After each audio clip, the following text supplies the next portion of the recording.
Assalamualaikum warahmatullahi wabarakatuh. Saya Nurdia SPD, calon guru penggerak rekognisi Angkatan 7 Kabupaten Aceh Utara yang akan melakukan aksi nyata di modul 2.3 yaitu coaching untuk supervisi akademik di kegiatan praobservasi bersama rekan saya yaitu Ibu Evi Ludiawati SPD. Assalamualaikum Bu Evi Ludiawati. Waalaikumsalam warahmatullahi wabarakatuh.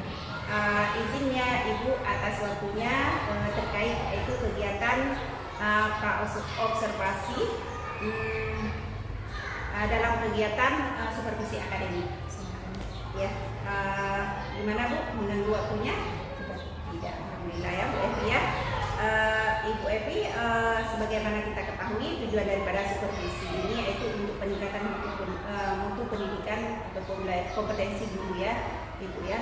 Terus terkait dengan tujuan daripada pembelajaran yang nantinya Ibu akan lakukan di kegiatan pembelajaran itu apa Bu tujuannya? Tujuan pembelajaran dalam sebuah LPP itu yaitu mencakup semua capaian pembelajaran yang sudah direncanakan. Jadi sebelum memulai pembelajaran tentunya kita membuat sebuah perencanaan. Dalam perencanaan itu memuat kegiatan awal, kegiatan inti yang akan kita capai. Kemudian di kegiatan inti itu di situ ada kegiatan permulaan. Kemudian ada yang inti pembelajarannya, ada penugasan, LKPD, semua memuat di situ. Kemudian dalam perencanaan juga ada tahap akhir sampai dengan kegiatan refleksi. Semua harus kita capai. Nah, itu luar biasa ya Bu ya. Terkait dengan di awalnya ada perencanaan yang baik untuk proses pembelajaran yang dilakukan. Sangat menarik sekali ya. Terus Bu, pertanyaan selanjutnya ini area pengembangan yang nantinya Ibu akan capai gitu loh. Rancangan itu kayak mana areanya? Kalau nggak ulang lagi boleh? Ini enggak. Lanjut ya. Bu Evi, terkait dengan area pengembangan yang ingin dicapai itu seperti apa? Pengembangan itu bukan kita harus melihat dulu karakteristik siswanya. Karena setiap capaian itu berbeda-beda. Misalnya kita merencanakan pencapaiannya harus maksimal, tetapi perhatikan dulu karakteristik peserta didik kita, karena di setiap peserta didik itu berbeda-beda capaiannya. Ada yang lebih tinggi, ada yang menengah, ada yang sangat rendah. Jadi setiap pembelajaran itu kita harus mengikuti minat serta bakat anak. Nah, jadi dalam pembelajaran ini kita harus memperhatikan bakat dan minat mereka. Ya, luar biasa ya Bu ya. Terkait dengan rancangan pembelajaran yang Ibu akan lakukan itu baik dari segi strateginya, kemudian model dan metode. Bagaimana Ibu melakukan pembelajaran terkait dengan strategi dan model? Menyangkut dengan strategi itu terkadang saya menggunakan strategi pembelajaran yang lebih memihak kepada siswa. Dan model pembelajaran pun kita melihat dulu materi pembelajarannya apa.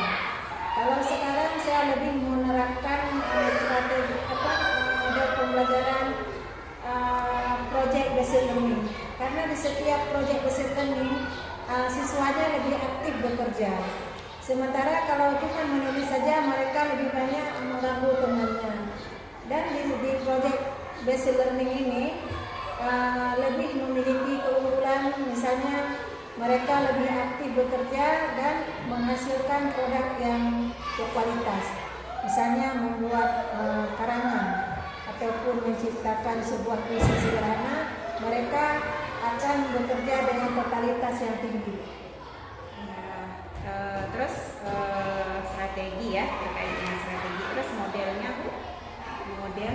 Itulah model yang tadi saya bilang model pembelajaran PBL, project based learning. Baik. Di situ siswanya lebih kita libatkan. Ya, Bu. Terus memakan waktu berapa lama dalam sekali pembelajaran? Dalam pembelajaran itu di kegiatan awal sesi 15 menit, kemudian lebih banyak di intinya karena proyek Basic Learning itu siswanya bekerja menyelesaikan tugas mereka, jadi di situ menyita waktu lebih dari 1 jam pembelajaran.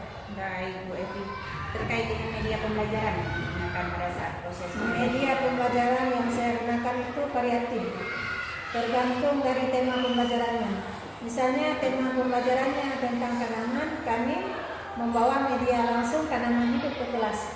Tanaman yang sudah ditangani di luar ruangan, misalnya yang sudah ditanam di pot. Jadi dengan adanya media yang langsung, sesuatu yang kita jelaskan pada siswa, konsepnya sudah bisa tertanam dengan adanya media yang konkret.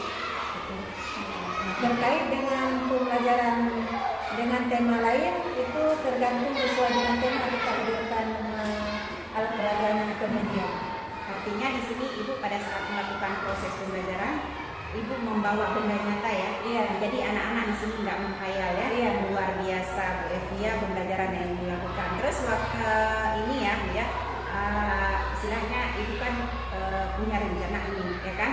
Nah itu kapan itu waktunya Ibu akan sesuai dengan perencanaan yang sudah Ibu lakukan, itu Ibu akan melakukan pembelajaran yang sudah Ibu rencanakan ini. Seharusnya seorang guru itu membuat perencanaan sebelum masuk ke dalam kelas. Bisa 1 hari sebelum masuk ke kelas. Misalnya ini untuk pembelajaran besok saya akan menyajikan materi yang ini. Berarti kan semuanya sudah direncanakan.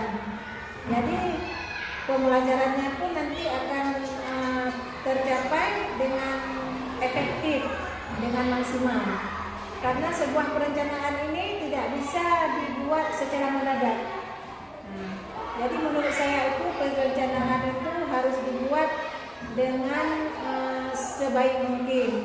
Misalnya hari ini pembelajaran saya di tema tumbuhan. Berarti dalam perencanaan juga saya harus membuat penugasan atau LKPD untuk siswa saya tentang tumbuhan. Membedakan jenis tumbuhan, menyebutkan warna daun.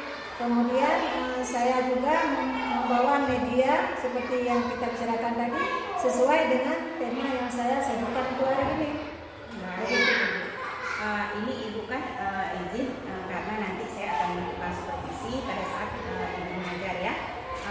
Terkait ini kapan waktunya supaya saya bisa melakukan supervisi saat Ibu mengajar. Kapan saja siap? Pak. Tidak. Nah, terkait dengan supervisi yang akan saya lakukan pada saat Ibu melakukan proses pembelajaran itu waktunya kapan, harinya, terus jamnya kayak apa?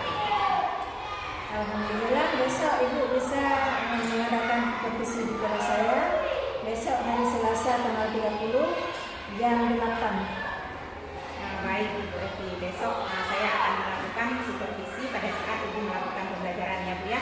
Tetapi ini Bu izin ya, besok saya akan mencatat apa yang saya lihat dan apa yang saya dapatkan di kelas Ibu, tidak lain yaitu untuk peningkatan kompetensi Ibu dalam segi mengajar ya Bu ya.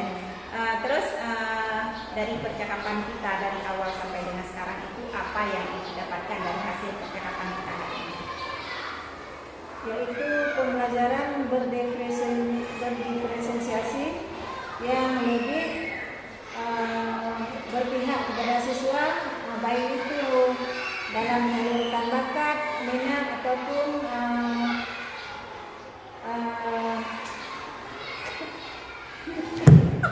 dari percakapan yang sudah dari perbincangan kita dari tadi sampai dengan sekarang itu apa yang Ibu dapatkan dari hasil percakapan kita?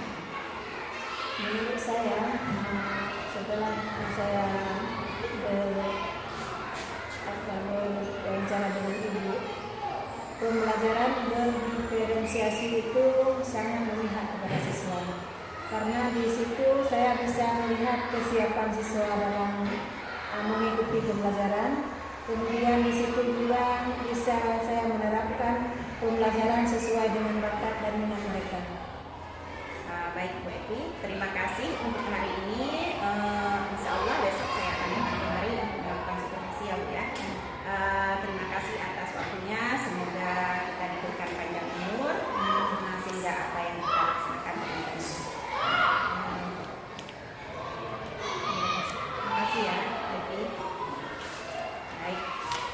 Pak. Ini